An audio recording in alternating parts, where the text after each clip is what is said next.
Paint कर रहा होता है, वहाँ दीवार पर एक होल होता है। वो उसे पीओपी से भरने की कोशिश करता है, लेकिन वो होल नहीं भरता।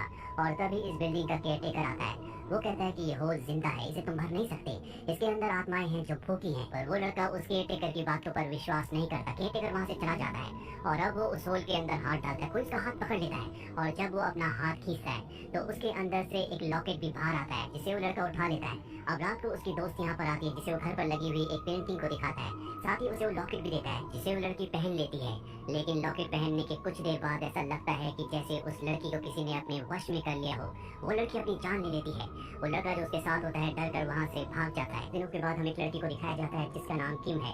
वो इसी बिल्डिंग में जहाँ पर फ्लैट नंबर 203 है अपनी दोस्त इजी के साथ रहने के लिए आई है। यहाँ का ओनर इन दोनों को फ्लैट नंबर 203 देता है। जब ये उसके अंदर जाती है तो सामने इन्हें वही पेंटिंग दिखती है जो कि विंडो पर बनी होती है। ये उसे टच करने वाले होते हैं कि ओनर आ जाता है और कहता है कि तुम इसे टच नहीं कर सकती। साथ ही इस बिल्डिंग के बेसमेंट में जाना सख्त मना है। इसके बाद वो यहाँ से चला जाता है। किम अब अपने कमरे में जाती है जहाँ पर वो देखती है कि दीवार पर एक होल है। उस होल के ऊपर वो मिरर लगाती है, लेकिन तभी मिरर अपने आप ही हिल जाता है। ऐसा लगता है कि अंदर से किसी ने उसे हिलाया है। इसके बाद अपनी दोस्त इजी के कमरे में जाती है जहाँ पर दोनों बहुत अच्छा टाइम स्पेंड करते हैं। रात को साथ ही में सो जाते हैं। सुबह किम जब वापस अपने कमरे में आती है तो वो देखती है कि होल अब और भी ज्यादा बड़ा हो चुका है। वो इजी को अपने कमरे में बुलाती है और उस होल को दिखाती है। इजी उसके अंदर अपना हाथ डालती है और तभी उसका हाथ अंदर से कोई पकड़ लेता है। पर यहाँ पर इजी उससे मजाक कर रही होती है। इसके बाद वो अपने हाथ को उस होल से बाहर निकाल लेती है, लेकिन उसके हाथ के साथ साथ वो लॉकेट भी बाहर निकलता है जो एक बार पहले भी निकला था, जिसे उस पहली वाली लड़की ने पहना था, जिसके बाद उसने अपने आप को मार लिया था।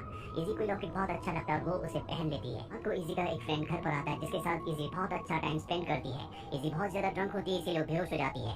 उसका दोस्त विंडो के पास जाता है जहाँ पर वही पेंटिंग होती है जिसे ओनर ने टच करने से मना किया था। उसे ध्यान से देखता है और तभी उसके पीछे से कोई निकल जाता है। उसे एहसास तो होता है पर वो देख नहीं पाता। इसके बाद वो वॉशरूम में जाता है जहाँ पर कोई उसे मार देता है। सुबह होने के बाद किम इजी के कमरे में आती है और पूछती है कि तुम्हारा फ्रेंड कहाँ गया। जी कहती कि शायद वो मेरे उठने से पहले चला गया। दरअसल इन दोनों को नहीं पता कि वो मारा गया और ना ही वॉशरूम में उसकी डेड बॉडी होती है।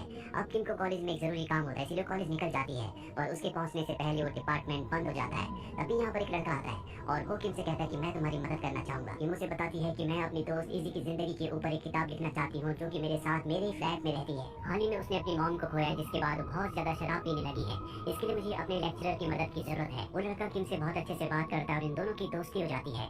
किम वापस अपने घर आती है जहाँ पर एक बार फिर से वो उसी पेंटिंग को देखना शुरू कर देती है। वहाँ पर एक म्यूजिक बॉक्स भी होता है जो ना तो किम ने और ना ही उसकी दोस्त इजी ने ऑर्डर किया था। उसके बाद किम अपने कमरे में जाकर सो जाती है। रात को अचानक से उसकी आंख खुलती है और वो उसी होल को देखती है जो दीवार पर होता है और अब उसके अंदर से एक हाथ निकलता है, जिसे देखकर वो डर जाती है। वो होल के पास जाती है और तभी कोई जोर जोर से दरवाजा नॉक करना शुरू कर देता है। जब वो दरवाजा खोलती है तो बाहर इजी होती है जो दरवाजे पर अपना सर पटक रही थी।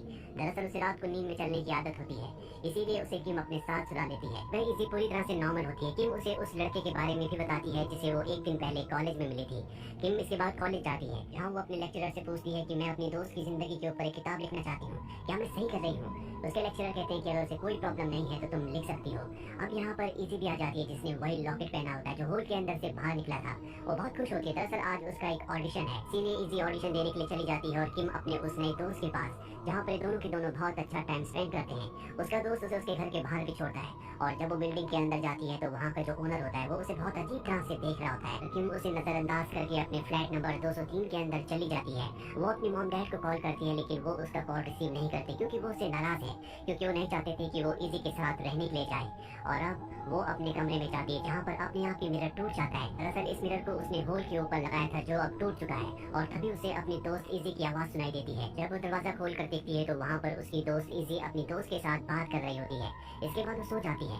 रात को अचानक से उसे आवाजें आती हैं और जब वो बाहर जाकर देखती है तो इजी नींद में चलकर नीचे बेसमेंट की तरफ जा रही होती है। किम भी उसका पीछा करते हुए नीचे बेसमेंट तक जाती है जहाँ पर उसे इजी कहीं नहीं दिखती, पर जल्दी वो उसे ढूंढ लेती है। उसके हाथ में वही म्यूजिक बॉक्स होता है जो इनके फ्लैट में अपने आप ही आ गया था। वो इजी को होश में लाती है। इजी डर से कांप रही होती है। किम कहती है कि तुम्हें शराब पीने की आदत को छोड़ना चाहिए, ये सब कुछ शराब पीने से हो रहा है। इजी कहती है कि मैं आज के बाद कभी भी शराब को हाथ नहीं लगाऊंगी। किम अगले दिन अपने कॉलेज के दोस्त को पूरी की पूरी बातें बताती है। वो कहता है कि हमें नीचे बेसमेंट में जाकर देखना चाहिए कि वहाँ पर ऐसी कौन सी चीज है कि लिजी अपने आप ही नीचे खींची चली गई। और ये दोनों के दोनों किम के फ्लैट में आ जाते हैं जहाँ पर देखते हैं कि बिल्डिंग का जो ओनर है वो इनके घर पर है और उस पेंटिंग की सफाई कर रहा होता है जिसे छूने के लिए उसने मना किया था। वो किम से कहता है कि मैंने कहा था कि तुम बेसमेंट में नहीं जाओगी, रात को तुम अपने दोस्त के साथ बेसमेंट में गई थी, आज के बाद ऐसा नहीं होना चाहिए। इसके बाद वो वहाँ से चला जाता है। अब किम का जो दोस्त उसके साथ होता है वो उस पेंटिंग को देखता है जो विंडो पर होती है। उसमें कुछ अजीब सा लिखा हुआ होता है, साथ ही कुछ निशान भी होते हैं, इसीलिए इसलिए वो उसकी फोटो खींच लेता है, साथ ही उस अजीब से म्यूजिक बॉक्स की भी और दीवार के होल की भी। जिसके बाद ये सभी पेंटिंग्स को, सभी फोटोज को इंटरनेट पर डालकर सर्च करना शुरू करते हैं। इन्हें पता चलता है कि जो विंडो पर पेंटिंग है उसमें जो अजीब भाषा में लिखा हुआ है, ऐसी भाषा हजारों साल पहले इस्तेमाल की जाती थी। ये लॉकेट की भी फोटो इंटरनेट पर डालते हैं, जिससे इन्हें पता चलता है कि इसी फ्लैट नंबर 203 में पहले भी कई लोग आकर रहे हैं जो अचानक से गायब हो गए। ये कुछ भी समझ में नहीं आता और ये दोनों के दोनों सो जाते हैं। अगली सुबह किम एक आदमी के घर जाती है जो उसी बिल्डिंग में रहा करता था। वो उसे फ्लैट नंबर 203 के बारे में पूछती है। वो बताता है कि पहले वहाँ पर एक फैमिली रहा करती थी जिसकी पत्नी प्रेग्नेंट थी। एक दिन वो आदमी अपनी पत्नी को नीचे बेसमेंट में ले गया। उसने खुद ही अपनी पत्नी की डिलीवरी की, जिसके बाद उसकी पत्नी मारी गई और उसने खुद अपने आप को भी मार दिया, पर बच्चा बच गया था। और उस बच्चे का क्या हुआ, वो कहाँ चला गया, किसी को कुछ पता नहीं चला। हैरानी की बात तो ये थी कि बिल्डिंग में सभी लोग मारे गए थे। इसके बाद किम वापस उसी बिल्डिंग में आ जाती है। जब वो अपने फ्लैट में जाती है तो देखती है कि उसकी दोस्त इजी वहाँ पर शराब पी रही है। वो कहती है, तुमने वादा किया था कि तुम शराब नहीं पियोगी। इसी कहती है कि मुझे पता चल चुका है कि तुम मेरी जिंदगी के ऊपर एक किताब लिख रही हो, तुम मेरी दोस्त नहीं हो, तुम मेरा फायदा उठा रही थी, इसीलिए तुम मेरे साथ हो। इजी को समझाने की कोशिश करती है, उससे माफी भी मांगती है, पर इजी उसकी कोई बात समझने के लिए तैयार नहीं है। वहीं दूसरी तरफ किम के दोस्त को दिखाया जाता है जो चर्च में जाता है, जहाँ पर उसे वैसी पेंटिंग दिखती है जैसे कि किम के फ्लैट के अंदर है। उस पर उल्टा क्रॉस का निशान भी होता है। वो उस पेंटिंग के बारे में और भी सर्च करता है। इससे उसे पता चलता है कि पहले ये गॉडेस थी, जिसके बाद उसे डीमन बना दिया गया और अब वो लोगों की आत्माओं को खाती है, वही उसका खाना है। सारी बातें जानने के बाद वो किम को कॉल करता है, लेकिन किम उसका कॉल रिसीव नहीं करती। वो किम को वॉइस नोट भेजता है। वही दूसरी तरफ किम को दिखाया जाता है जो बहुत ज्यादा परेशान होती है और दीवार के उस होल को तोड़ने लगती है, क्योंकि हर दिन वो बड़ा हो रहा होता है। और तभी उसके अंदर से हाथ निकलता है, जिससे वो डर जाती है। पीछे से इस बिल्डिंग का ओनर आ जाता है और उसे पकड़ के बेहोश करके बांधकर अपने साथ अपने फ्लैट में ले जाता है और अपने मॉम डैड की फोटो दिखाकर उसे बताता है कि दीवार के पीछे होल के अंदर जो डीमन रहती है उसी के पास मेरे माता पिता है। यहाँ पर हमें समझ में आ जाता है कि ये वही बच्चा है जिसके बारे में उस आदमी ने कहा था, जो आज से कई सालों पहले इसी बिल्डिंग में रहा करता था। किम को बताता है कि आज से कई साल पहले मेरे माता पिता ने उस डीमन को गलती से हमारी दुनिया में बुला लिया था और वहाँ जो पेंटिंग है वही पेंटिंग के जरिए वो इस दुनिया में आई थी। और दीवार पर जो होल है, उसी होल से वो दूसरों की आत्माओं को अपना खाना बनाती है। इसीलिए मैं यहाँ पर नए नए लोगों को रखता हूँ ताकि उसको खाना मिलता रहे, वो शांत रहे। अब तुम उसका खाना बनोगी। इसके बाद वो किम के ऊपर हमला करने वाला होता है कि किम उसे धक्का देकर यहाँ से निकल जाती है। किम का दोस्त भी अब बिल्डिंग में आ चुका होता है। किम को ढूंढने के लिए उसके फ्लैट में जाता है, पर वहाँ पर इजी होती है जिसे डीमन ने पूरी तरह से अपने कब्जे में कर लिया होता है। वो उसे धक्का देकर उसके ऊपर बैठ जाती है। किम कुछ देर बाद जब यहाँ पहुँचती है तो देखती है कि उसका दोस्त मारा जा चुका है, यानी कि डीमन ने उसकी आत्मा को अपना खाना बना लिया है। इजी यहाँ पर नहीं होती।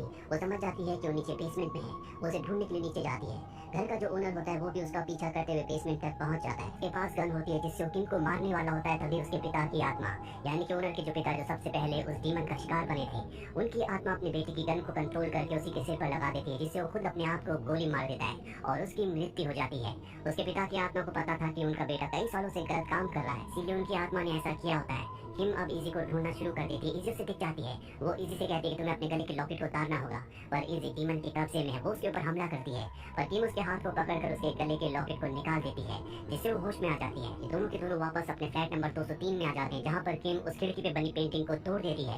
किम को जोरदार धक्का लगता है और अब इन दोनों को लगता है कि इन्होंने डीमन के आने जाने के रास्ते को हमेशा के लिए खत्म कर दिया है। रेस्क्यू टीम यहाँ पर आती है और इन दोनों को अपने साथ ले जाती है, पर हमें उस कांच के पीछे दिखाया जाता है जहाँ पर एक साया है, यानी कि डीमन अब भी यहीं पर है। वो अपना अगला शिकार किसको बनाएगी किसी को कुछ नहीं पता।